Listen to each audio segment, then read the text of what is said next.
پرسکون سے گاؤں میں جو بڑے بڑے اونچے درختوں سے گھرا ہوا تھا پیاری سی چڑیا رہتی تھی۔ ایک دن آسمان روشن تھا اور دھوپ چمک رہی تھی۔ چڑیا کھیتوں میں ادھر ادھر بھیج چن رہی تھی کہ اچانک اس کی نظر ایک چمکدار چیز پر پڑی۔ زمین پر عام دانوں کے درمیان ایک بڑا سنہری چاول کا دانہ پڑا تھا جو سورج کی روشنی میں خوب چمک رہا تھا۔ چڑیا کی آنکھیں خوشی سے چمک اٹھیں۔ کتنا خوبصورت دانہ ہے، اس نے خوش ہو کر کہا اور اپنے پروں کو پھڑپڑایا۔ اس نے احتیاط سے سنہری دانہ اپنی چونچ میں اٹھایا اور کہا، یہ دانہ تو بہت خاص ہے، ابھی کھانے کی بجائے میں اسے برے وقت کے لیے بچا کر رکھ لیتی ہوں۔ سنہری دانہ اپنی چونچ میں لے کر چڑیا اپنے گھونسلے کی طرف اڑ گئی۔ راستے میں اس کی ملاقات اس کے دوست کبوتر سے ہوئی جو قریب ہی ایک شاخ پر بیٹھا آرام کر رہا تھا۔ ہیلو چڑیا، کبوتر نے کہا۔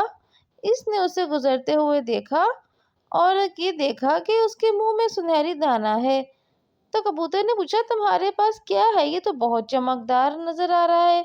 چڑیا نے فخر سے سنہری دانہ دکھایا اور کہا، میں نے یہ خوبصورت سنہری دانہ زمین سے پایا ہے، یہ بہت خاص ہے، اس لیے میں سوچا کہ میں اسے بعد کے لیے بچا کر رکھ لوں، کون جانتا ہے کب ضرورت پڑ جائے۔ کبوتر نے مسکراتے ہوئے کہا کہ یہ تو بہت سمجھداری کا کام ہے، کھانے کو بچانا ہمیشہ فائدہ مند ہوتا ہے۔ چڑیا کو اپنی سمجھداری پر فخر محسوس ہوا اور اس نے سنہری دانے کو گھونسلے کے ایک خفیہ کونے میں سنبھال کر رکھ دیا۔ پھر چڑیا روز کی طرح اڑ گئی اور اپنے دوستوں کے ساتھ کھیلنے لگی۔ کچھ دن گزر گئے اور روشن موسم ابر آلود ہو گیا۔ ایک صبح آسمان میں کالے بادل چھا گئے اور گاؤں میں زور زور سے بارش شروع ہو گئی۔ ہوا نے شور مچانا اور کھیتوں میں پانی بھر گیا۔ کھانا ڈھونڈنا سب پرندوں کے لیے مشکل ہو گیا۔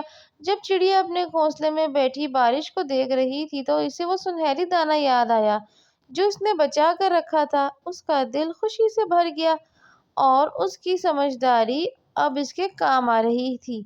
اس نے سنہری دانہ نکالا اور اسے دیکھنے لگی، لیکن جیسے ہی وہ اسے کھانے لگی اسے اپنے دوستوں کا بھی خیال آ گیا جو شاید بھوکے تھے۔ چڑیا اپنے دوستوں کے گھونسلوں کی طرف اڑی۔ اس نے کبوتر، بلبل اور باقی سب پرندوں کو اپنے گھونسلے میں آنے کی دعوت دی اور کہا، آؤ ہم سب مل کر یہ دانہ کھاتے ہیں۔ چڑیا کی مہربانی سے متاثر ہو کر اس کے سب دوست اس کے گھونسلے میں جمع ہو گئے۔ چڑیا نے سنہری دانے کو چھوٹے چھوٹے حصوں میں توڑا تاکہ سب کو تھوڑا تھوڑا مل سکے۔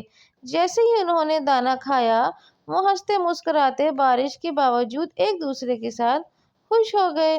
اس دن کے بعد چڑیا کو اس کی عقل مندی اور سخاوت کے لیے سب دوستوں میں عزت دی گئی۔ اس طرح کی پیاری پیاری کہانیاں سننے کے لیے شیئر، سبسکرائب اور لائک ضرور کریں۔